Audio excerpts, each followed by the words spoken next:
So, where did you guys place in your trivia event this week? Oh, yeah. I know, because we both play bar trivia pretty regularly, right? Yeah. Is yours on Wednesdays too? Yes. It's also on Wednesdays. Yes. We also This have trivia past on week, we Wednesdays. were first place. First place. That's so impressive. We always just aim to not be last. I mean, that's a good goal.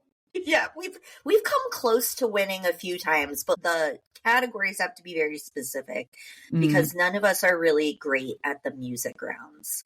And our trivia host always has a music round. A lot of times she plays music and then you have to name the title or the artist. Yeah. I am fortunate in that some of the people I play with are very good at music. So they you don't have to know worry about all that. the music stuff. Yes. But I will say none of us are good at sports. So if there's that's question, another one where we actually are lacking. Yeah. I'm like, we're out. We got nothing. It's a sports question. Guess. No idea. Yeah. There was a sport question this past week that was some question about college basketball teams in the 1980s. And we were like, what? No one knows this. Nobody knows that. No one. Not even gonna try.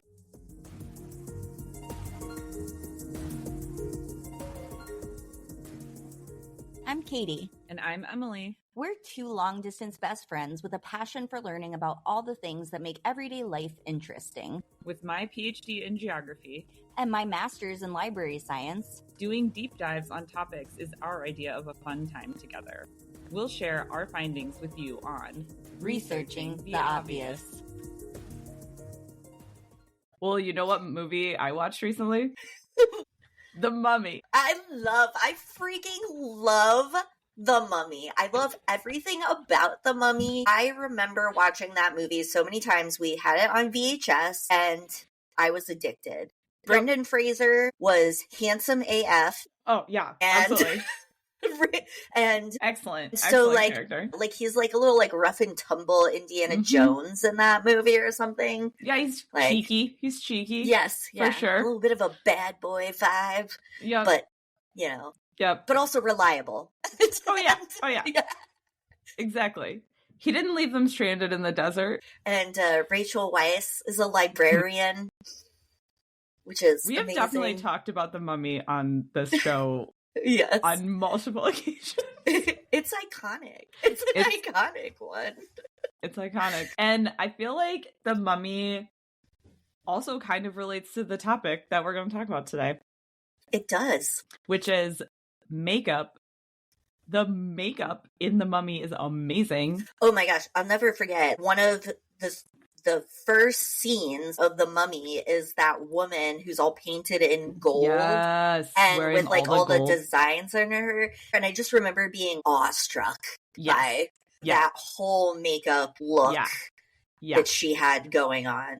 As we're going to learn today, ancient Egypt plays pivotal roles in makeup. Yes. They were the original trendsetters when it came to adding stuff to your face. What's funny is we had this episode as an idea for season 1 of this podcast, but we never really got around to it. I don't know why we never got around to it. All I can think of is we just have so many ideas. There were only so many we could get through. It's true. But it did make me think though about when we first met in college and how not into makeup I was and how very into makeup you were. Yes. We were like polar opposites when it came to that stuff. Yes. Yeah. I never wore makeup in high school or anything. So when we went to college and lived together freshman year, I think I had some mascara. That was my extent. The great lash, whatever. Obviously the best one. The pink tube, green cap. 100%. What else were you wearing? Clearly. But still, I think that's all I had. And then meanwhile, as I move in, I have a whole tote full of hair products and beauty supplies and makeup, and the entire top of my dresser was just filled with products, because not only do I enjoy using products, but I really enjoy trying new ones. So I would always have like 5 different products. I didn't use all 5 products, but I needed to have all of them so I could try them at different times. Yes. I remember unpacking and looking over at your dresser and being like, what is this girl on? Why does she have 80 products taking up her entire Meanwhile, I'm sitting here with my tube of mascara. Yeah. And then I think I peer pressured you into starting to buy some makeup too. Like, oh, for sure. Yeah. We would go to the pharmacy or whatever. And I'm like, you should try some eyeshadow. Like, here. Like, I love this product. Try this. Yeah. Because I was pretty much just mascara and eyeliner girl. As you know, a true millennial, you can pry the black eyeliner out of my cold dead hands. Yes. That's right. And eyeshadow. I've heard that eyeshadow, they think eyeshadow now is just for millennials and Gen Xers. Wait, what? Like, apparently, yes, this is something that's been said. Like, eyeshadows, no. Like, you don't need eyeshadow. Gen Zers are very in favor of, like, a natural eye. And I read that trends this year are looking towards no mascara, which, I'm sorry, you can pry my mascara out of my cold dead hands. No, absolutely not. If I had to choose one makeup product to have, like, I would only allowed to have one. Mascara. Hands down, it would be mascara. Yes. I mean, that's the one I went to college with. Yes. It makes the biggest impact, look-wise, I feel like, with some of the easiest application. Yeah. But yeah, they're saying, like, no mascara, no eyeshadow. They're all about blush. I don't like this trend. I mean, blush is fine, but I don't like I have giant eyeballs. I need to put all of the makeup on my eyeballs all of the time. I feel like eyeshadow is one of the few makeups that I feel I get creative with, blending different colors or like how you apply it to your eye or like that kind of thing. You do really good eyeshadow and eye makeup in general, I feel. Yeah. I've spent a lot of time watching videos, so like to figure out what I like, and how do I do that? But yeah, so no, I'm not letting that go away. No, I guess I'll just be the old millennial with eyeshadow on. Fine, I don't care. Yeah, that's fine. But speaking of eyeliner, yes, I was gonna say I feel eyeliner is maybe one of the first makeups, but I don't know if that's true. I think all of these makeups are very old, but I went down this huge rabbit hole about eyeliner when I was doing research, and it just led me to all these other different makeups that we'll be talking about. But I think in general the story of makeup does start in Egypt. So yes, I noticed that too. Bringing it back to the mummy. Yes, all the products that I looked at, they used that back in ancient Egypt. I'm like, okay, so ancient Egypt just used everything. Pretty much. I think all makeup was invented in ancient Egypt or Mesopotamia. So some of the earliest instances of people wearing makeup, date back to 3000 BCE, sometimes even earlier than 3000 BCE, as far back as even 5000 BCE. Makeup is old. Very old. Yeah, we're talking like almost 10,000 years old.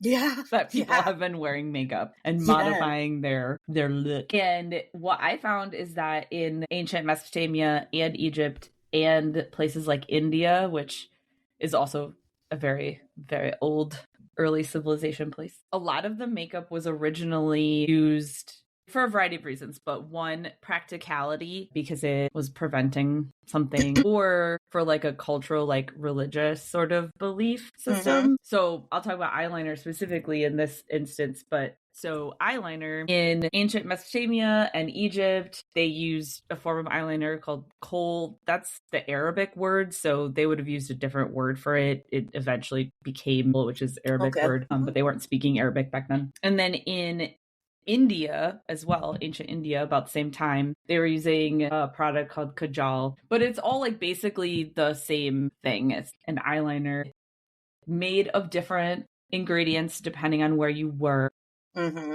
Some areas obviously were using, could have been not all of them. Not all of them. It depended on the ingredient, really. Okay. Because some were using crushed seeds, some were using olives, and then some were using like soot. So, it might have had taken on a browner tint somewhere. Okay. Or, You know what I mean? Just depending on the color. But basically, they were wearing it to help protect the eyes from the sun. So that's why a lot of times it was only worn like on the lower lash line, which if you watch The Mummy, you will see everyone wear. Yes. That dark, that classic dark, smoky under eye. Looks so nice. Yes. So basically, it was used to protect the eyes from sun damage. They actually found that the version of kohl that was used in ancient Egypt, the ingredients that were in it not only were protecting the eye from the sun, they were also finding that it was to protect the eye from diseases, because the ingredients that were used in Egypt had health benefits that boosted the nitric oxide in their skin. And so that helped to ward off waterborne eye infections, which are common along the Nile in that part of the world. Okay. So a real practical purpose there. Yeah, it was practical from the sun, but also literally to like ward off these waterborne diseases. And then, like I said, religious too, in the sense that a lot of Mediterranean cultures and Indus River Valley, so in India and Mesopotamia and stuff, they have a belief in the evil eye. And so a lot of times they would say to wear the eyeliner to ward off the evil eye. And so they would even put eyeliner on young children and babies and stuff to ward off the evil eye, which I thought was kind of interesting. On a related note, similarly with mascara, also used in ancient Egypt, and it was kind of an offshoot of the kohl eyeliner. So they would take those materials and then mix them with like ointments or maybe animal fat or things like that, and then brush them onto the eyelashes again for protection from the sun and things like that. So the mascara and the eyeliner, I think, in ancient Egypt kind of went hand in hand. Okay. Interesting. With some of the same purpose. Yeah. So also, ancient Egypt came up a lot in my research because I was looking at the history of mascara and then also brow makeup. So brow makeup in ancient Egypt, kohl, yet again, they use that also to darken their eyebrows and make them look more bold and large. Unless, of course, their cat had died, because then they would shave off their eyebrows so that everybody knows. Like, don't forget that. But Right. They love an eyebrow in ancient Egypt, unless your cat died. And also, when I looked at eyeshadow, they also said the earliest example of that would be people using kohl around their eyes or on their eyelids, right? So, like, that's kind of the earliest version of those types of makeup. Thankfully, they did not use kohl in foundation, because I feel like that would have been weird, but but they did have some examples of kind of early versions of what we would call foundation. In ancient Egypt and Greece and ancient Rome, mostly because a lighter complexion was considered more attractive. So they would mix up things like chalk, some lead, just whatever lead you have laying around, and create like a paste and like pat it on their face to like kind of make their complexion look overall lighter. Interesting. Yeah. Lead comes up a lot in early makeup, because that was in versions of kohl too. They would have lead sulfide. Not clean ingredients, people. No. But fun fact, it is still illegal to import kohl into the United States, because about a third of kohl that's still produced today has trace amounts of lead sulfide in it. Really? Yeah. Wow. Yeah, it's like not great. Unless you want lead in your eyes. But yeah, yikes. I bought some kohl when I was in Morocco, and I'm a little bit like, oops. No ingredients list on this. Not FDA approved. Something, though, that I think was a safer makeup back in the day was lipstick. So I found this whole National Geographic article about the history of lipstick, but that also originated in Mesopotamia, and it was made with powdered minerals, crushed red rocks, usually like a wax from vegetation. Also cochineal bugs, which, fun fact, those are still used for red dyes and stuff today. Like, really? Yeah, like Starbucks uses it in some of their drinks and stuff. It was a whole thing. Yeah.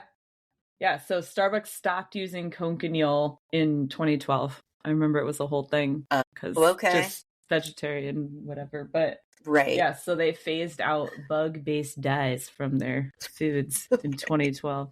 So so cochineal was earliest lipstick, and then we still used it for a long time to color things red. But what's kind of cool is we think of lipstick and we think of like reddish colors, but in Egypt, so both men and women wore lipstick to enhance their features. It was a gender neutral product. And they wore it in several colors based on, you know, just the types of minerals and stuff that they were crushing up. So you could wear lipstick in red, but also orange, magenta, or blue-black. Ooh. I know, right? So to make a fancy. statement. Yeah. Yep. Very fancy back in ancient Egypt times with the lipstick. And then I also saw nail polish too was being used back in ancient Egypt. That blows my mind. Yes. I did not think nail polish would be that old. Yeah. What's interesting is that what was being used in ancient Egypt and India almost 5,000 years ago was they were using henna to dye their nails or the tips of their fingers, but sometimes also just the nail beds itself. And so they have been using henna for a very long time. But the first instance of a colored nail polish that wasn't henna actually was found in China in 3000 BCE. So the Chinese were the first people that used a polish. And basically what they did was they soaked their nails in a combination of egg whites, gelatin, beeswax, and then dyes from flower petals. Okay. So you could get different light tinted shades from flower petals that would then just get soaked onto your nails. So to stain them. Yes. Yeah. Okay. But because of the beeswax and stuff too, it kind of made it a little shiny. Yeah.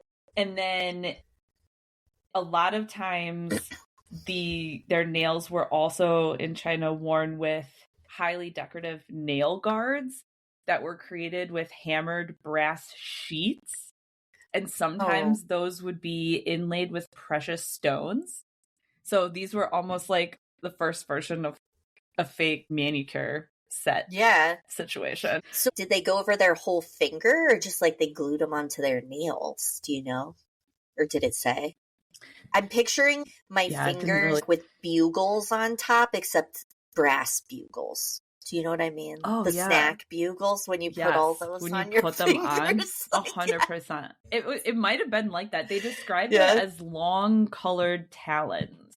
Okay. And they were that's why I'm going to imagine it anyway. Yeah. They were an indication of wealth and social status because basically you couldn't wear them if you were going to be working with your hands. Yeah. Duh. Yep. And then also what's interesting in China is that red nails were a high status symbol. So during the Ming Dynasty, people in the court would wear red nails to establish themselves. And it's interesting just the color red in general because in Egypt, Queen Nefertiti, who is basically a glam makeup influencer icon from ancient Egypt, but Nefertiti and also Cleopatra wore red nails as well. And low classes in Egypt were forbidden from wearing the color red on their nails. Oh, so it could only be like this is not for you. This is only for the high class individuals. Yep, pretty much. It's exclusive. Exclusive. High class only. Interesting. Wow, I'm really impressed that nail polish has been around that long. I know. I definitely didn't realize that that's how long we were doing manicures. I mean, I guess it makes sense. Your nails can get kind of dirty and, something to clean up. Yeah, so really, I think a lot of our current even makeup trends can be traced still all the way back to Egypt and India and China. Right? Yeah, it's pretty impressive. Mm-hmm. Mm-hmm. Oh, so I also looked up a little bit about the history of blush too. And that was also used in very early China during the Shang Dynasty, which was 1600 to 1046 BCE. Okay. That was when blush started to be used in China. And then later in the Tang Dynasty, there's a lot of references of people wearing pretty heavy blush as a trend. So I didn't see anything about blush in Egypt as much, but yeah, I thought it was kind of cool that it's very Chinese makeup. So some of the Egyptian trends, I think, also really stuck around for the ancient Greek and Roman Empire too. Yeah.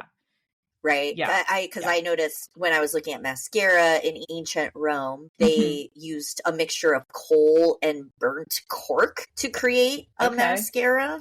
Okay. Yeah. Also in Rome, Pliny the Elder, if you've ever heard of him, he's a philosopher. Yep. And geographer. He's like the oldest geographer.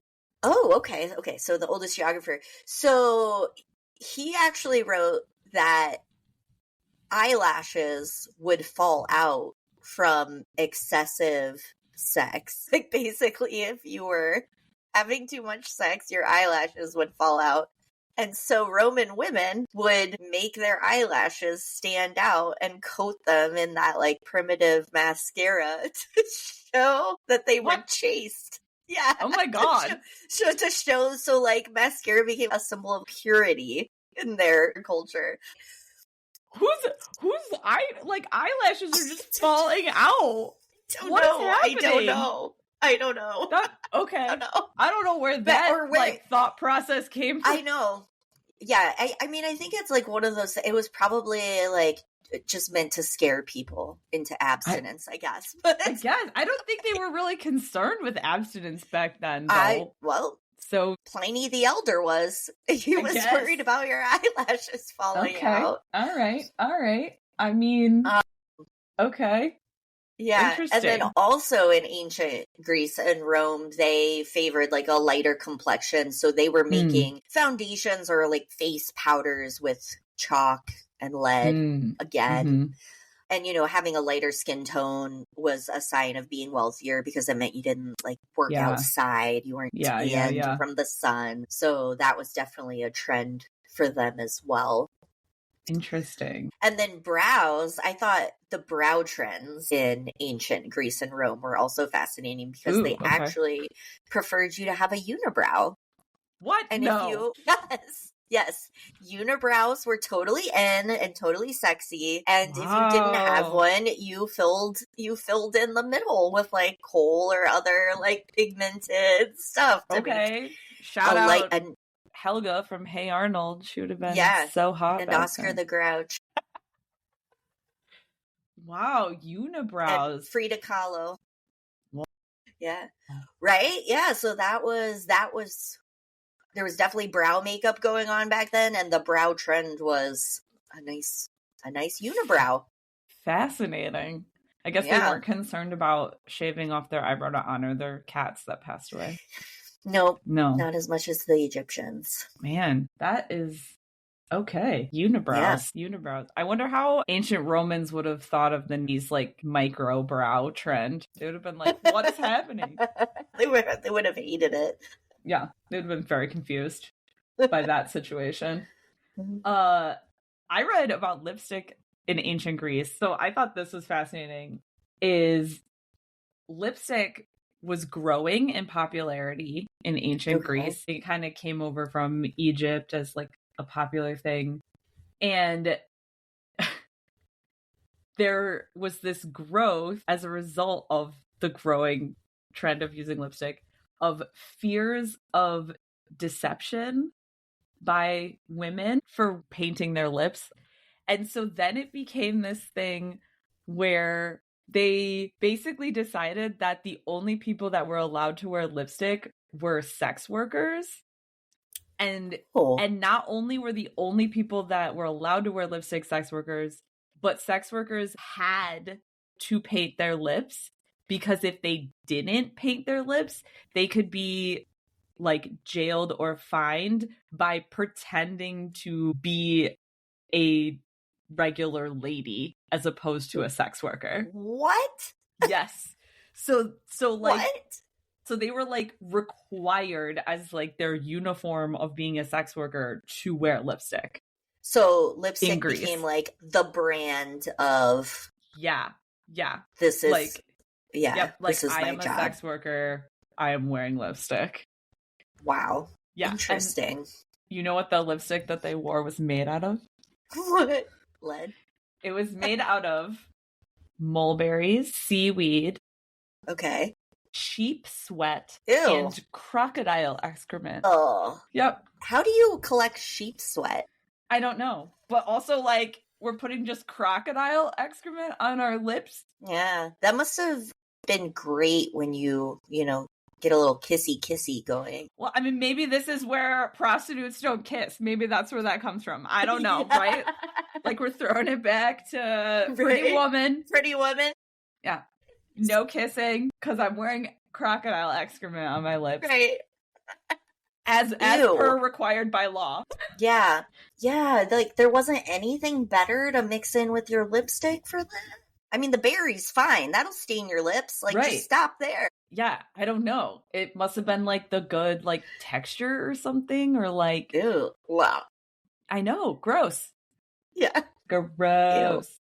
Ew. So, yeah, so in ancient Greece, sex workers were required. But then it switched. And so in Roman times, it also indicated status, but in the opposite way. So wealthy people wore lipstick and poor people didn't. How confusing for everyone. I know. How confusing for women in general, too. Like, am I supposed to wear lipstick? Are you wealthy? I don't know. Are you a wealthy prostitute? Yeah. Like, what's happening? But what's crazy is, so wealthier people in Rome could afford, quote unquote, better lipstick. But the better lipstick was actually made with mercury-laden vermilion. Oh, nice. Whereas lower classes would use, like, wine to stain their lips. So, like, upper classes were basically like poisoning themselves by wearing this like nicer lipstick. And then lower classes were like totally fine just using wine to stain their lips. Yeah. Joke's on you, wealthy people in Rome, I guess.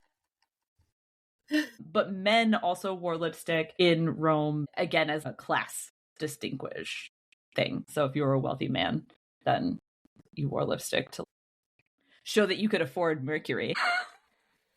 I wonder if the mercury made it really shiny. I mean, probably, right? Yeah. Like, probably was like really nicely lacquered. Yeah. Interesting. Yeah. So fun times. But again, not good for the kissy. Like, that doesn't seem like. Not great. Ingest some mercury. Not great for that. Blush also was used in both Greece and Rome, but it was just very subtle to give your face color. Noticeable. After you made it paler, then you need to put some color back on. You need some because noticeable blush was kind of frowned upon. Like, they didn't really. Okay. Yeah. So funny enough, although in ancient Greece and Rome, they were all about the unibrow, I then learned that in the Middle Ages, the brow trend went the exact opposite. So I did not realize this, but it makes sense now that I'm thinking back to like art around the Middle Ages and like how people were portrayed. But they actually thought that the larger your forehead was, the more attractive that was. Okay. All right. So justice for large foreheads. Right. So in order to emphasize that, they would remove their eyebrows, remove their eyelashes, and then also sometimes would even tweeze their hairline to cause their hairline to go further back so that their forehead would be even bigger. Yeah. Oh, wow. Yeah. That's a level. Right? And so they were still wearing, I guess, a little bit of brow makeup because they might pencil back on a very thin eyebrow, but they would just get rid of all of the hair. Wow. Now, that was a trend, I guess, until the 1700s, when then women who had over tweezed their eyebrows, like, if you know from the early 2000s. That's what I was going to say. If you know, you know. Yes.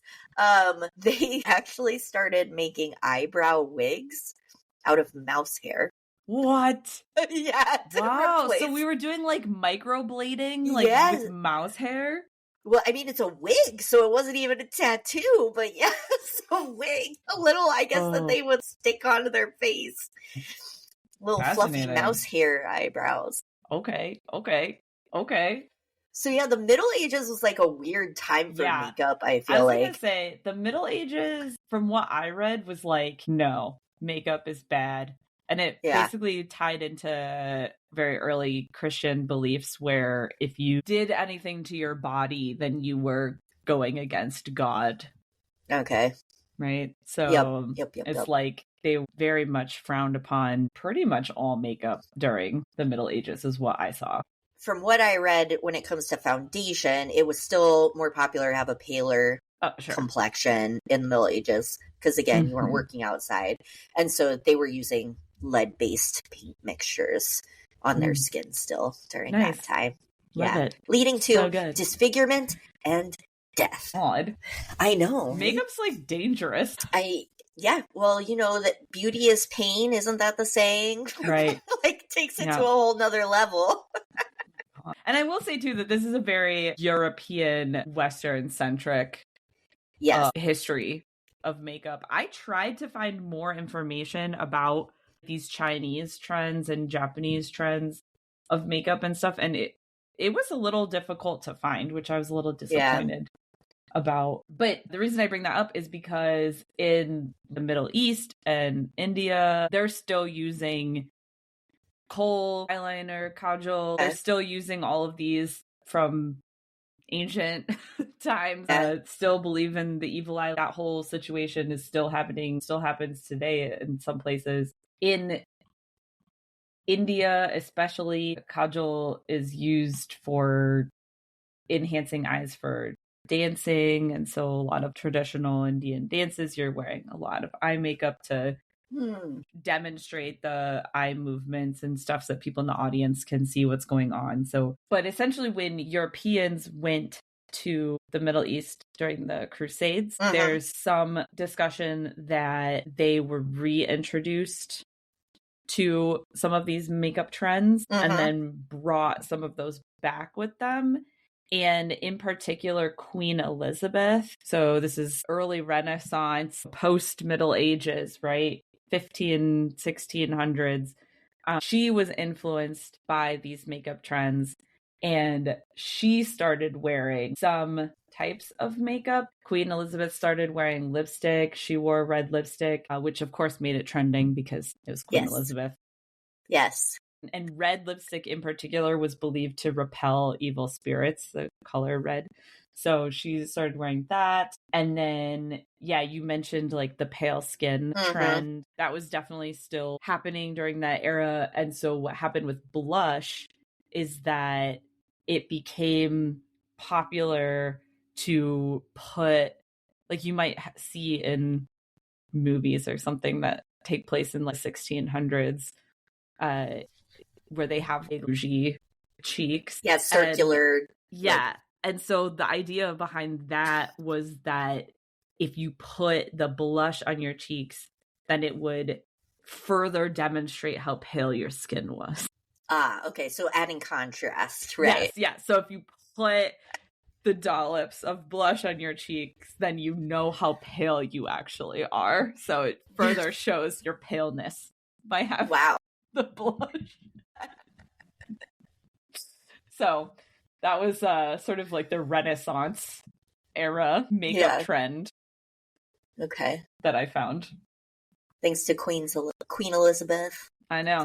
Trendsetter right there. Yes. But it was short-lived is what I learned. Basically, after Queen Elizabeth, there started to be pretty big backlash against a lot of stuff fueled in part by the religious revolutions that were going on in Europe at the time, right? That's when we have the Reformation and all this stuff. And so there was a lot of societal fears surrounding witchcraft, and makeup became associated with witchcraft because it was seen as women deceiving men.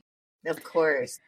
Right. Right. And so much so that in 1770 in the UK, Parliament passed a law that said that any woman deemed to be using makeup as a means of tricking men into marriage could be tried as a witch. Okay, hold on. Yep. Yes.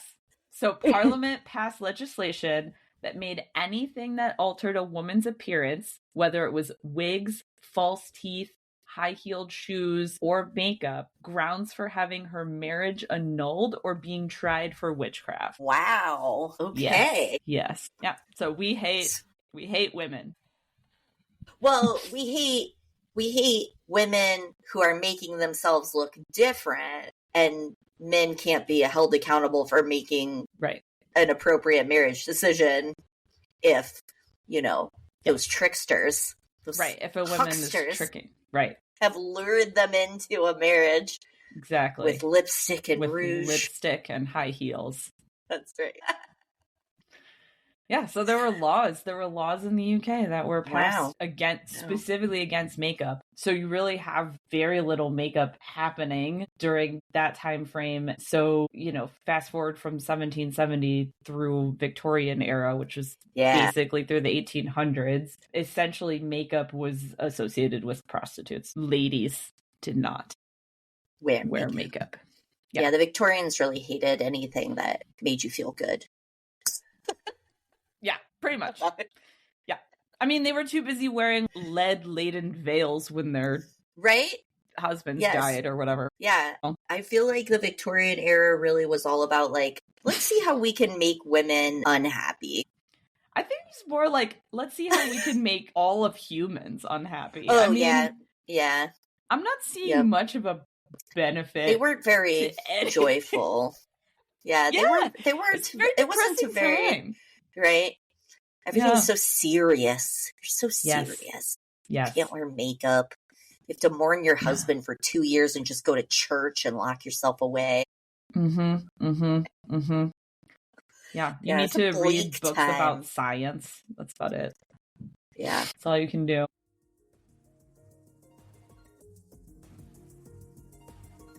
Hey, Katie, remember that time that we wanted to start a podcast based on all of our random research conversations? Yeah, and we had no idea what we were doing or how we would even make a podcast. Yeah, that's the time. It was a really good thing we found Podbean, because that made it super easy to upload all of our episodes to multiple streaming platforms. Podbean is a really simple platform for hosting and publishing your podcast. So, if you and your best friend are having random conversations that you think should be a podcast, check out Podbean. And if you do, use our link to get a month free. Podbean.com/obvious.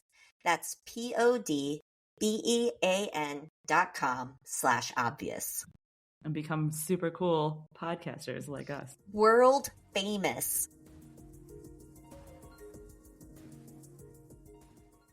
But I did read, though, that once we sort of start exiting the Victorian era, especially when we get to the 1920s, that's when we start having a bit of a resurgence in makeup. That leads us into the modern makeup era, when it really started to take off. Yes. What's crazy, though, well, and in other places, too, because what's crazy is that this also just relates back to Egypt. Really? Because what I read is that specifically for eyeliner and a couple other things, in 1912 is when there was this whole Egyptology craze going on. And there was a German who unearthed Nefertiti's tomb. Okay. This is when The Mummy happens, the movie. So basically when the movie The Mummy occurs, so Nefertiti's tomb gets unearthed by a German in 1912. And they put her bust on display in a German museum. And it really highlighted all of the makeup that Nefertiti wore, especially her really iconic winged eyeliner. Okay. So that's what I'm saying. Nefertiti's the OG makeup influencer. And so this spurred this kind of craze for all things Egypt, but also wanting to emulate this sort of like Nefertiti style and look. That makes sense. And at that same time in the 1920s is when we start having the rise of Hollywood and sort of that old glamour and the silent film era. So several movies were made that were Cleopatra and this like Egypt themed films. But not only that, but what looks good in black and white is when you do really nice accentuated shadowed eyeliner and things like this. So the early 1920s film stars were not only doing Egypt themed films because it was popular at the time, but they were also like emulating this style of makeup because it looked good on black and white. And so eyeliner becomes really a popular thing after these, 1920s Hollywood films start portraying it. And what's interesting too is around the same time, Hollywood's growth starts happening. Bollywood in India, their film scene also starts growing at this time as well.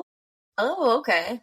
Yeah, and so in 1913, there was a really famous Bollywood film that came out that portrayed men and women both wearing really heavy eyeliner in some of the dances, and that further propelled the sort of Indian side of wanting to wear eyeliner too. So it was movie trends on two sides of the world. Like portraying this heavy use of eyeliner starting in the teens and 20s. Okay. Yeah, and that makes sense because when I was looking at mascara, the first modern formulation actually was made for Queen Victoria, but by a chemist, Eugene Rimmel, and you might notice that name because it's a very famous makeup brand still today.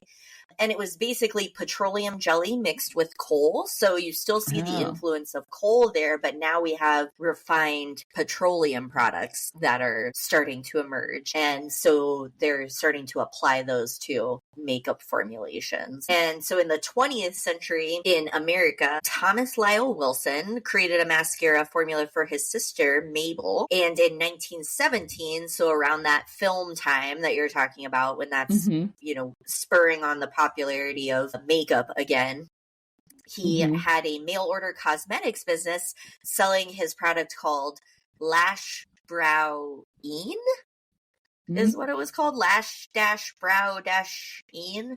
Eventually, he changed the name of the company to Maybelline. That's why I was wondering where it was going for. Yes, it was a combination of his sister's name, Mabel, and then the Een was from Vaseline, which is petroleum jelly, right? So, and that was what was part of the formulation. But that kind of mascara was actually a cake type of mascara. So it was sold in a little box tin with a brush that you would get a little bit wet and then like rub it in the tin and put it on your lashes.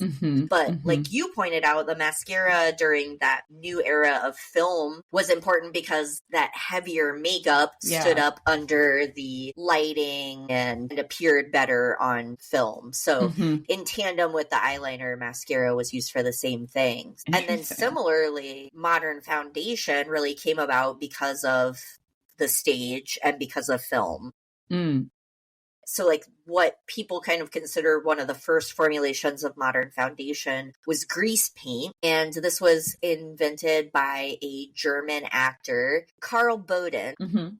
He performed at a theater in Germany, and he wanted something to cover up the line between his wig and his face. So he had a wig on, and he wanted it to look more natural instead of like very obviously a wig. So he created a mixture of zinc, white, ochre, vermilion, which are types of pigments from different places, and then blended it with animal lard to smooth it right on his face. Yeah, so he created something that was kind of meant to mimic his face color.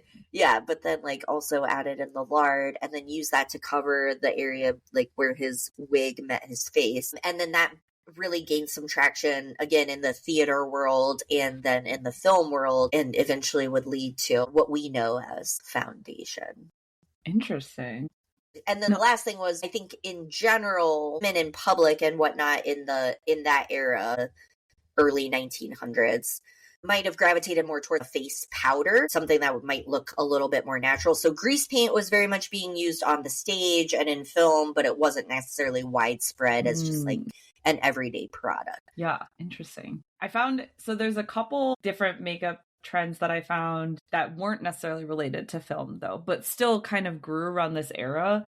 Mm-hmm. One, of course, is lipstick. So lipstick wasn't really allowed in Victorian era times, but during the suffragette movement, so in the teens and 20s, lipstick became popularized as an empowering badge of courage for suffragettes to wear while they were out like picketing and fighting to get the vote out.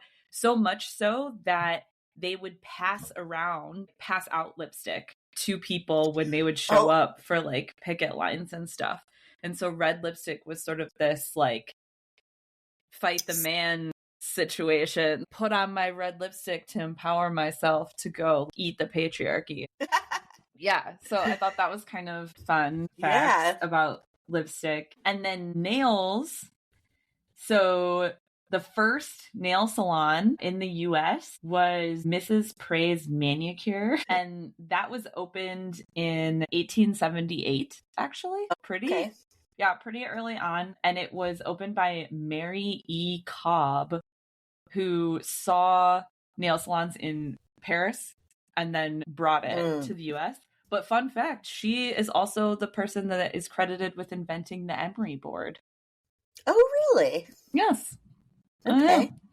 Which is kind of cool. So manicures were becoming popular, and even by like the 1910s, there were advertisements in magazines and newspapers and stuff for manicure sets that you could buy. And they were essentially like cleaning sets. So you would clean, you could buff your nails and make them shiny, and maybe there was some sort of like lotion or something to like put on. Yep.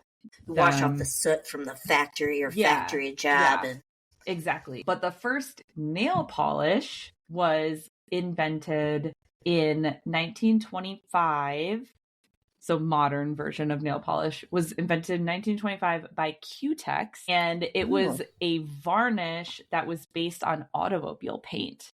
So during the 20s, you have this growth of also the auto industry, and they saw automobile paint and said, oh, we could let's put that on a similar thing into, And then Q-Tex invented nail polish remover, acetone based, because they were using kind of intense polish to put on your nails. Yeah. They invented that remover in 1928. Okay. So it was sort of like, we created this product and now women can't get it off, and no solution for that. Yeah. But the first nail polish that's more of like what nail polish is today, not like an automobile paint type nail polish, was actually introduced in 1932, so a few years later, and it was by Revlon. And that was the first product that Revlon started with. So so they were originally nail polish. Yep, they started with nail polish. That was their first product, and then they grew as a makeup line from there. So brow-wise, in the 20s... yes. Tell me about the brows. Brow trends crack me up. They're all over the board all the time. Yeah, that's funny. Most drastic trend changers in makeup. Because, so obviously during the Victorian era, since they're not into makeup and they're very much into like au naturel, don't do anything to yourself, like natural brows were just... They weren't doing anything to them, right? 1920s, they go back to very thin, very thin, and very dramatic, like arched in the 20s. And so oftentimes, too, they would be like plucked or, shaved or whatever, and then drawn back on in a very like thin line. And that actually persisted into the 30s, which those pencil thin eyebrows and what some people might consider like old Hollywood glamour. Okay. So that's where brows were at that time. mascara was being used, as well as darker eyeshadows, again related to the film industry for makeup under the lights that accentuated your eyes and made them kind of stick out in film. Interesting. But yes, we're back to the extra thin painted on eyebrows. Why is this I don't know. But just wait, it'll change again. It's like trend. I know. Yeah. I never really thought about makeup in this sort of like women's empowerment thing. Mm-hmm. Because I feel like today, like, that's not always how makeup is portrayed. It's portrayed as right. I feel like it's portrayed as something opposite. Yes, like it's a way to make yourself look good for Men, other people to look gaze. at you. Yeah, right. The male gaze. But I think it's so interesting that it was sort of like, especially with lipstick, suffragettes are sort of claiming it as their like badge of courage, and which, when you think about it too, is pretty progressive, considering that people associated that with sex work. Yes, with prostitutes, right? Like a lower class woman who was not respected. And then when we get to World War II, makeup is also seen as this empowering badge of courage as well, because makeup was almost considered a morale booster during World War II. If you see the Rosie the Riveter poster, she's not just like a plain Jane on this poster. Yeah. She's got the bright red lipstick. She's got the winged eyeliner. Groomed brows. Yep, exactly. Women during World War II often would be, encouraged to put on makeup as sort of just this, way to brighten people's days. Exactly. And like show your patriotism in a weird way. I wonder if it had something to do with like kind of putting on a quote unquote like strong face. Yeah, right? Like brave face or something. Like a brave face, because we're in this really tough time. Yeah. And it was also a way too to mimic things that weren't available. So eyeliner specifically, because there was such a shortage of stockings for women at the time, they would take eyeliner pencils and draw like a seam up the back of their legs. Really? So that it looked like they were? To look like they were wearing stockings when it was, because they couldn't get them. Interesting. Because there was a shortage. So I thought that was kind of cute in a way, to use makeup in just a different method. I don't know. Well, a different context too. Yeah. Right? A much different meaning. Yeah. Yeah. In 1938, Congress passed the Federal Food, Drug, and Cosmetic Act, which gave authority to the FDA to regulate cosmetics. And so, we were talking about all these cosmetics that were not safe, right? It had like lead and like all sorts of crazy things in them. It started to create a problem because makeup was becoming trendy again. So people were really having some serious health issues from this makeup. Women were blinded. There was like reports of women dying from some makeup. And so that's why Congress passed the act in 1938 to regulate makeup. And that really also propelled the use of makeup a lot more in society, because it became much safer to use because ingredients were being regulated. And something also that's interesting is in the 1930s and continuing into the World War II era, cosmetics were one of the only industries that saw growth during the Great Depression. Wow. Okay. Yeah. This effect has been observed since the Great Depression in other recessions that have happened throughout time. So even in the most recent recession in 2008, the cosmetic industry still grew and did fine. Went strong. Yeah, and economists actually refer to this as the lipstick effect. Yeah. And the idea is that in times where things are tougher economically, people will often like trade down, buy like cheaper versions of other products to save money, but they'll also tend to use their money to buy small luxuries instead of large purchases. And so makeup is usually one of those things that during tough times, it always continues to do well because people will make themselves feel better with a small makeup purchase or something like that. Yeah, instead that of makes like total a bigger sense. purchase.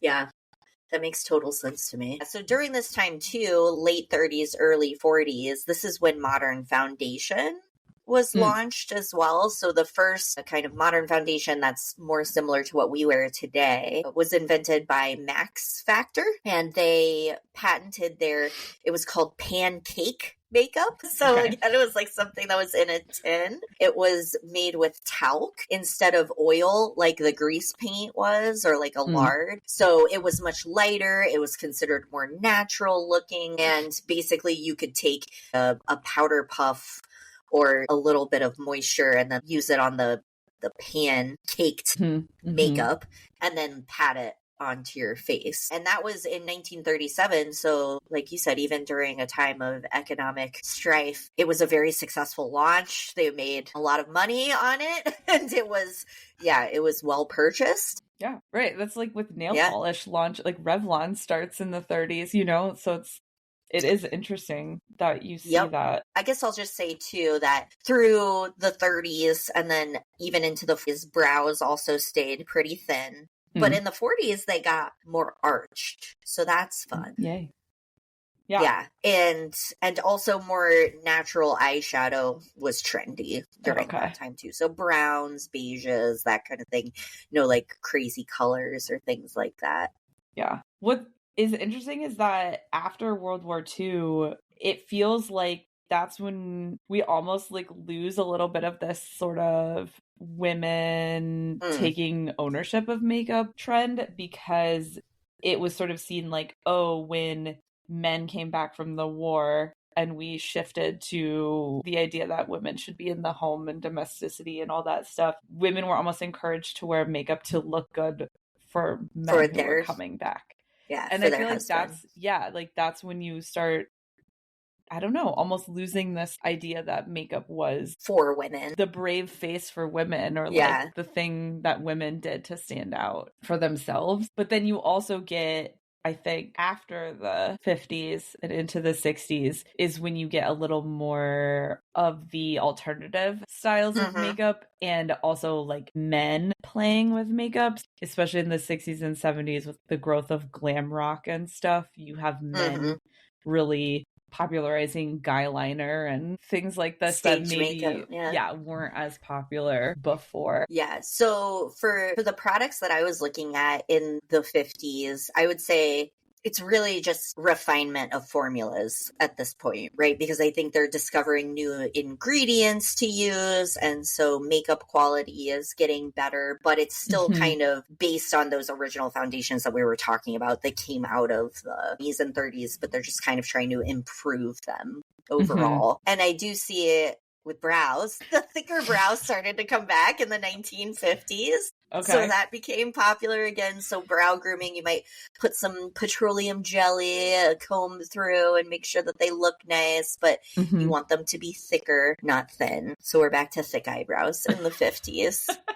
And actually the 50s was a big time for eyeshadow. So before that, eyeshadow was kind of, it could be a little bit like one note, right? So it was used in movies and film, and women wore it out like maybe in the evening in the 20s and 30s. But again, not a ton of colors or variation in that. But in the 50s, it started being offered in a greater range of shades. So you see some of the more like fun, playful colors come out in the 50s and the 60s. Yeah, I feel like the 60s especially, I always think of the eyeshadow trends of green and blue and very much. Yeah, it was like and dramatic eyeliner and mascara as well. Eyeliner, definitely. And bold eyelashes. The 60s are actually the first time that a tube of mascara came out. Like women were using the little tinned mascara in a cake form for a long time, and the 60s was the first tube of mascara with the the spoolie inside. But think about some of the iconic, I think, 50s and 60s makeup people would be Audrey Hepburn, Marilyn Monroe, right? So I saw Twiggy, right? Yes, as well, Twiggy with the very defined lashes. Lashes, Yes, so that was definitely the trend at that time. What a lot of people would consider old glam looks. And in the face, we also see cream foundation coming into play with a face powder on top to set it. Mm-hmm. And also some of the popularity of redness went away. So like instead of red lips, pink lips, or like a softer lip look. Same with cheeks. Instead of like a bolder blush look, we're looking at like more pinks and subtler colors during that time. And 70s was interesting as well, because that's a time where what I was reading about was there were kind of two main makeup looks. One was kind of like the flower child, right? The hippie subculture movement was all about just being very natural. So almost no makeup at all, natural brows, very minimalist kind of makeup. I feel like that's where we're like going today with this like... Yes, it is. It's coming back. Right. The cyclical it's coming back pattern with the flare jeans and everything. Yep. But then the other part of the 70s trend was the disco culture. And that was all about much bolder looks, sparkly looks, like shimmer eyeshadow was becoming very popular, brighter colors. Brows still natural, though. Pretty natural brows in the 70s. Okay. And then that dovetailed into the 80s, which we all know was a crazy time for makeup. Anything went. Neon colors. Yeah. I'm about it. Really bright eyeshadows, really big hair. Blush was bright. Right. Lips were bright. Men were wearing makeup. Yep. Yeah. Yep. And very, very bushy brows. So not just natural groomed brows, but like bring the bushiness back. You want those caterpillar eyebrows. Yes. Not a unibrow, though. Right. That has never come back. But no unibrows.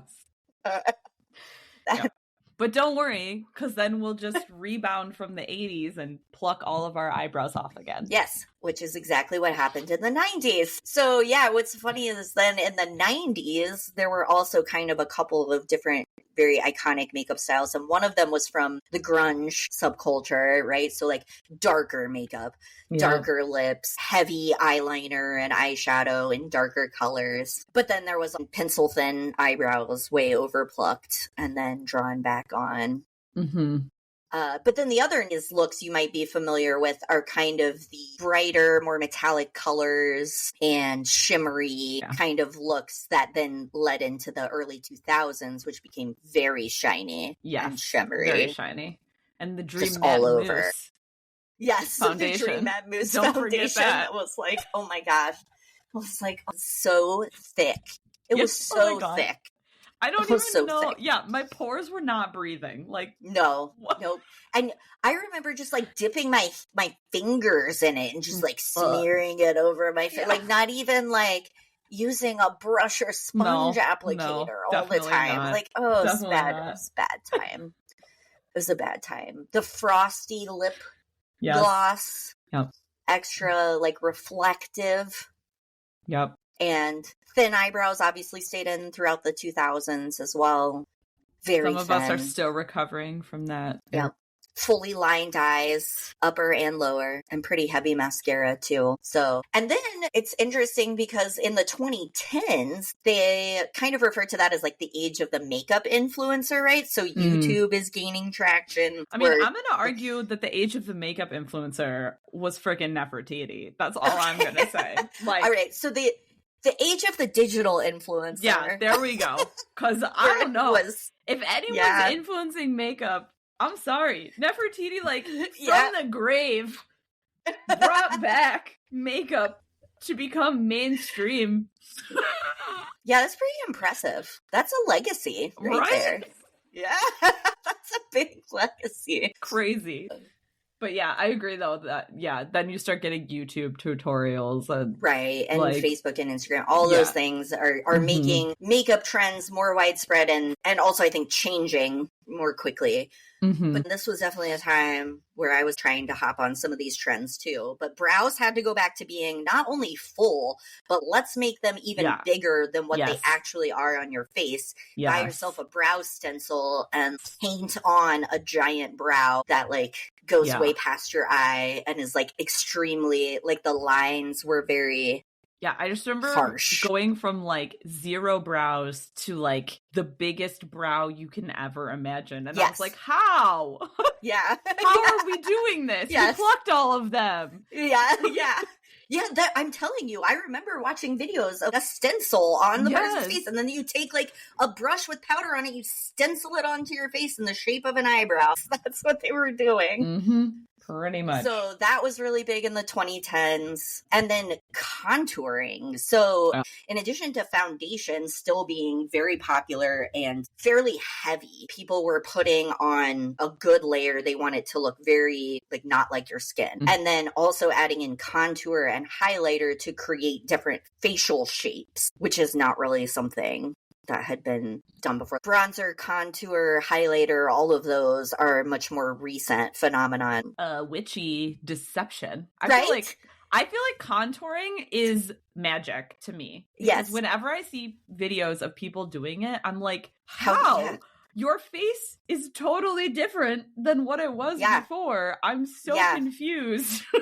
Yep. It makes a huge difference if you can do it right. But it also, to me, looks very artificial a lot of times because people can go very heavy on it. And so I think it looks good in a picture and in the right lighting. Yes. But like to see someone in real life wearing that heavy of makeup, a lot of times it looks very artificial to me. I think like makeup trends today, to me, feel like they are designed for being on a camera, though.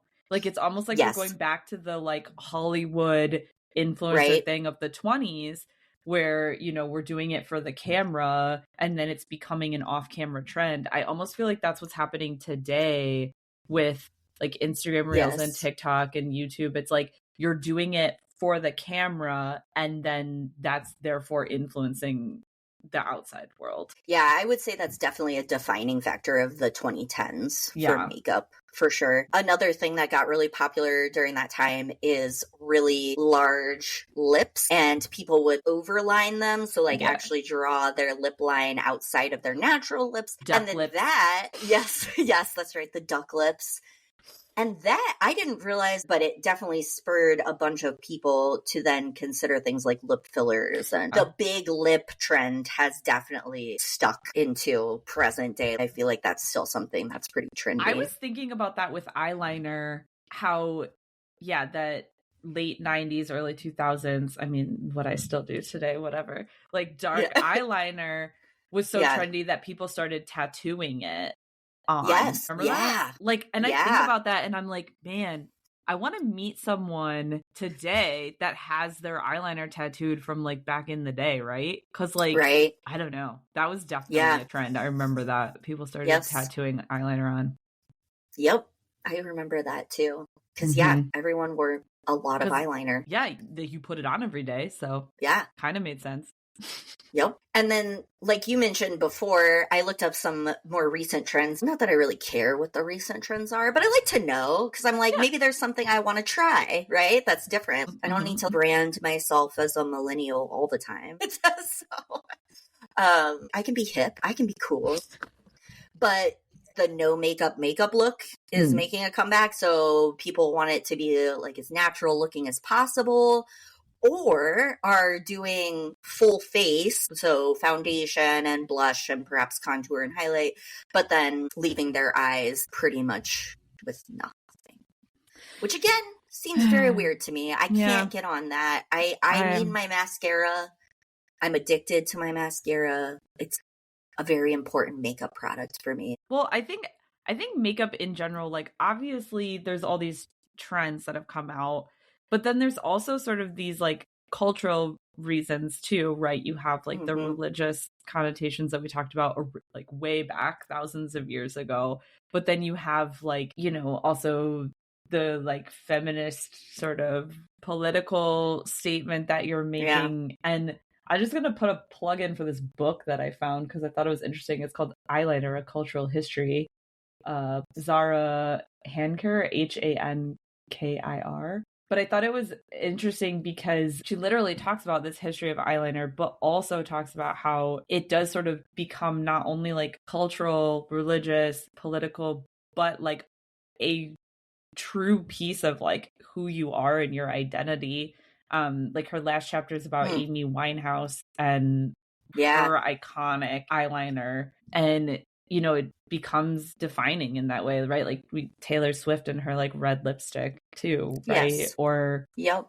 the Kardashians, right? Like, so it's like these sorts of, I don't know, makeup trends like do become a defining feature. Imprinted. Yeah, imprinted on the cultural conscious. Yeah, and also on your individual identity too. Yeah. Right? Yeah. Yeah, and I think what's interesting about modern makeup is that I think it's become much more about artistic and individual expression for some people. I mean, like you said, I get the sense that there's still some views of makeup that it's somehow not a feminist thing to wear, or that it's, you know, that it's for men and not like for yourself or whatever. But then I think there's also a big camp of people who see makeup as a way to individually express themselves, just like fashion or anything else. And the other thing that I've noticed more recently, which I think is great and I am on board for it, but definitely was not around when I was in high school wearing makeup, is the makeup as skincare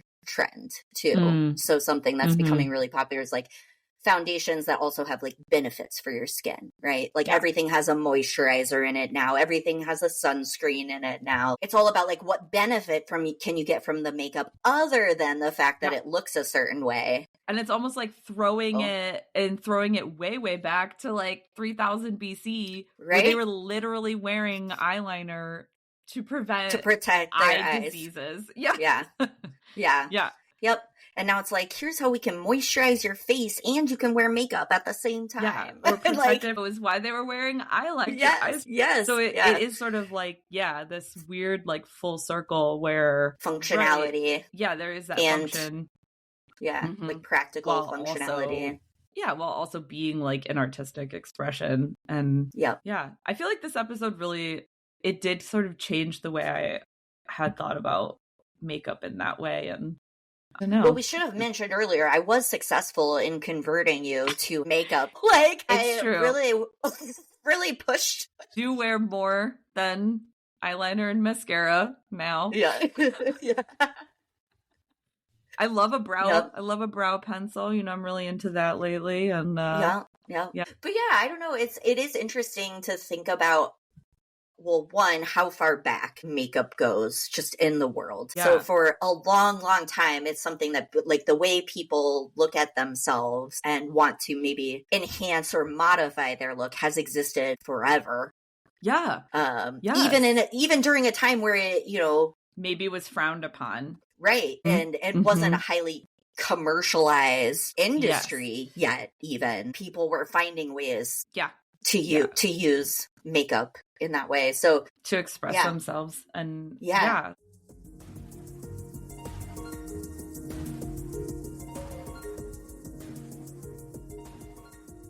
thank you for listening to Researching the Obvious.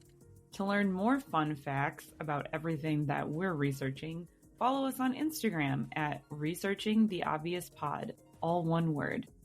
You can also follow us on Spotify, Amazon Music, or wherever you get your podcasts. If you know someone that you think would enjoy listening to all of our findings, please feel free to share or give us a review. Researching the Obvious is written, produced, edited, and hosted by Emily Fekete and Katie Nakanishi. Tune in next time to hear more obvious facts.